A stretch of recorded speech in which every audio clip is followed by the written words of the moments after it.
Di Malaysia kalau dibandingkan dengan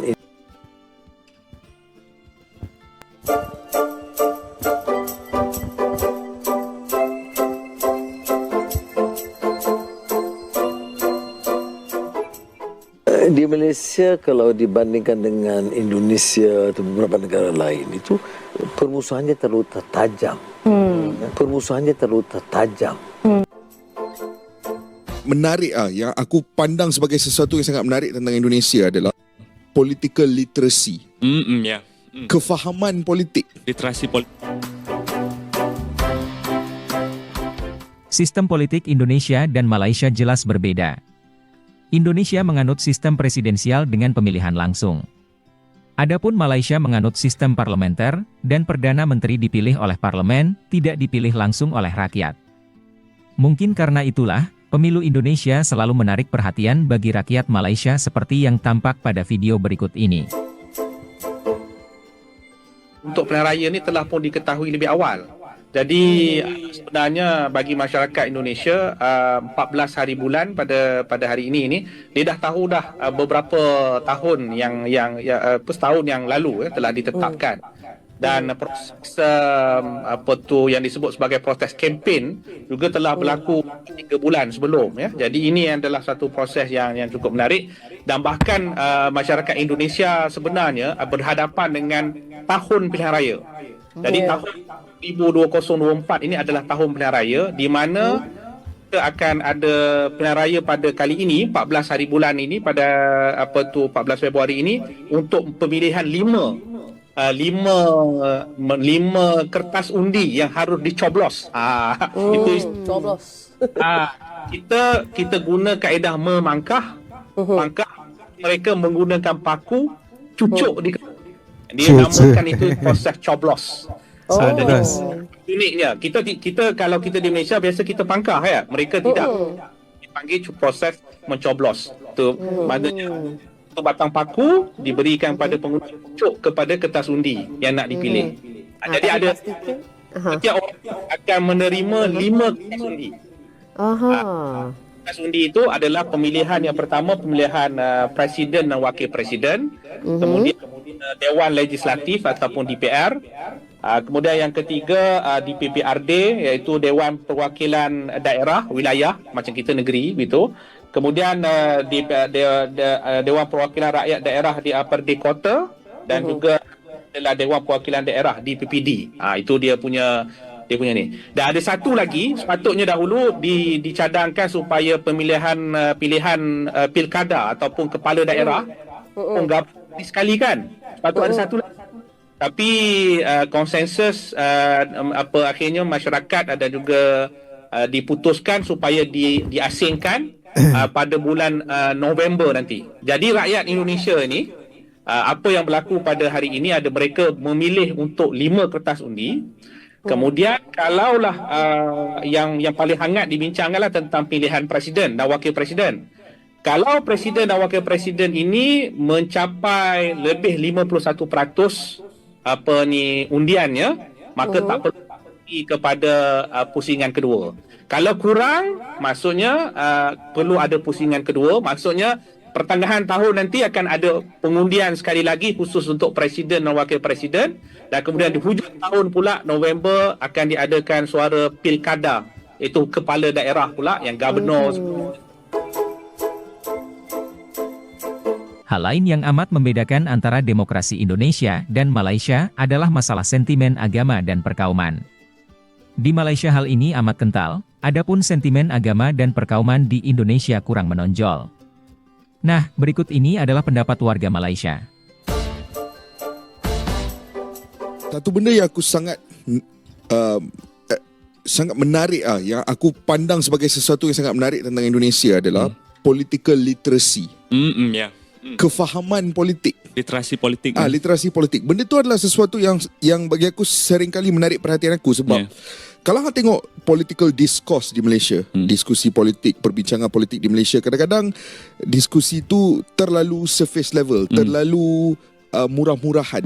Ada pergaduhan yang murah-murahan, perbalengan cacian dan makian yang murah-murahan. Artileri politik dia pun murahan. Artileri taktik politik pun terlalu murah. Dia akan mainkan sentimen-sentimen yang murahan. Tetapi di situ even tak payah pergi jauh lah. Bulan 7 lepas bila aku sempat ke Lombok, dan individu yang aku naik Grab daripada airport ke hotel kan, dan even Grab driver aku pun dia adalah dia pernah bekerja di Malaysia dalam construction sector. Boleh dikatakan lower middle class punya orang, tetapi cara dia membicarakan politik negara dia tu was with so much of depth, so much of philosophy, so much of nuance. And benda tu across the board tau. Hang pergi hang borak dengan orang upper class ke, hang borak dengan middle class, hang borak dengan lower class, across the board orang ada pemahaman politik yang luar biasa. And that's why benda ni kita pernah borak pasal budaya bola sepak di Indonesia. Kenapa budaya bola sepak itu sangat menarik dan mendalam adalah kerana kefahaman politik, kefahaman sentimen kenegaraan itu juga dibawa ke dalam bola sepak. A sense of identity, a sense of belonging.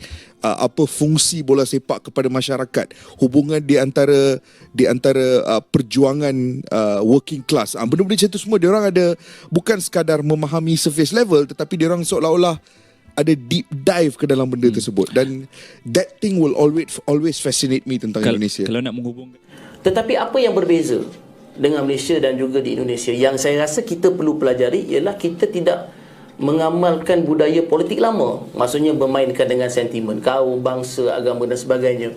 Kerana macam yang Saudara Fakhruddin sebut dalam jawapan awal beliau kepada soalan kepada moderator tadi, ialah apabila generasi muda ni dah mula membahaskan soal dasar. Gibran faham pasal hilirisasi, Prof Mahfud tidak faham soal nikel dan sebagainya. Jadi dia orang dah membahaskan perkara itu. Jadi inilah sebenarnya cabaran besar dalam konteks kelompok muda pada hari ini, ialah membawa politik idea.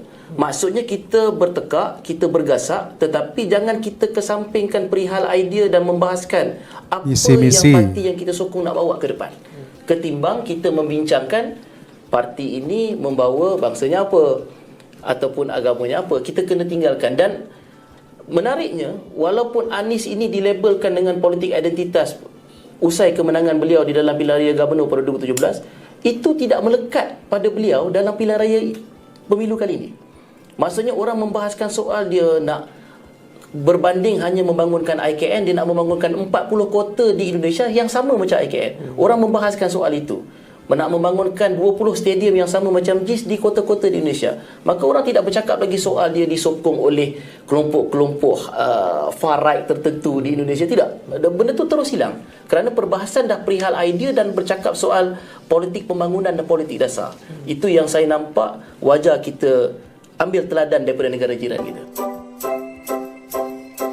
Selanjutnya kita akan simak pendapat pemimpin Malaysia, yakni Perdana Menteri Anwar Ibrahim dan mantan Perdana Menteri Mahathir Mohamad.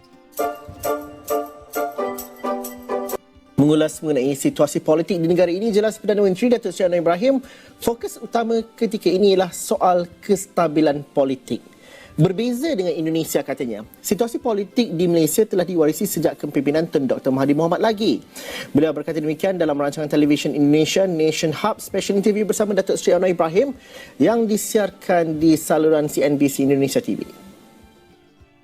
Di Malaysia kalau dibandingkan dengan Indonesia atau beberapa negara lain itu permusuhannya terlalu tajam. Permusuhannya terlalu tajam. Ini sebenarnya mungkin warisan dari cara style pimpinan Mahathir. Siapa yang tidak dukung dia itu musuh dan mesti tangkap atau di apa-apakan begitu ya. Masih kayak Orde Baru gitu ya. Ini terus berkembang sehingga sekarang. Ya. Tetapi alhamdulillah cepat kita memikir soal negara, soal masa depan, soal kestabilan politik. Jadi untuk kita membentuk koalisi dengan prinsip ini, tata kelola, tolak rasuah atau korupsi, itu bila disepakati itu diterima. Dan saya ada dukungan 2/3 majoritas. Jadi cukup untuk mentadbir dengan tenang. Jadi mudah-mudahan rakan-rakan di oposisi itu tidak terlalu mempertajamkan.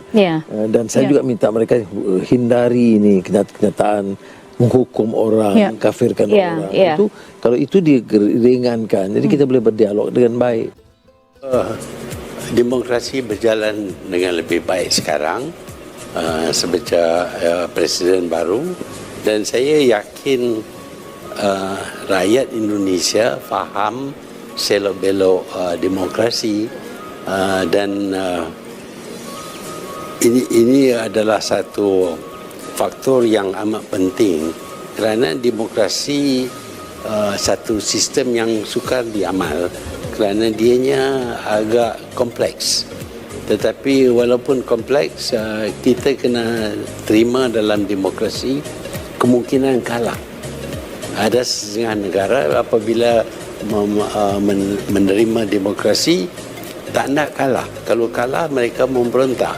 Jadi itu tidak boleh jadi demokrasi. Kita kena terima kekalahan dan tunggu 5 tahun lagi bila ada pilihan raya kita sekali lagi mencoba. Tapi saya dapati bahawa Indonesia sekarang dapat menjalankan proses pemilu dengan cukup baik walaupun terdapat 17,000 pulau dan rakyatnya sudah 240 juta. Jadi ini bukanlah satu negara yang mudah ditadbir. Tapi kita di Malaysia sebuah semenanjung dan pulau Borneo saja, dan kita mempunyai penduduk seramai 30 juta dan agak mudah bagi kita menghubungi antara rakyat dengan kerajaan. Sebab itu kalau ada masalah kita boleh bertindak dengan lebih cepat.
Oke teman-teman ya, demikian satu ulasan video dari Trend Publika.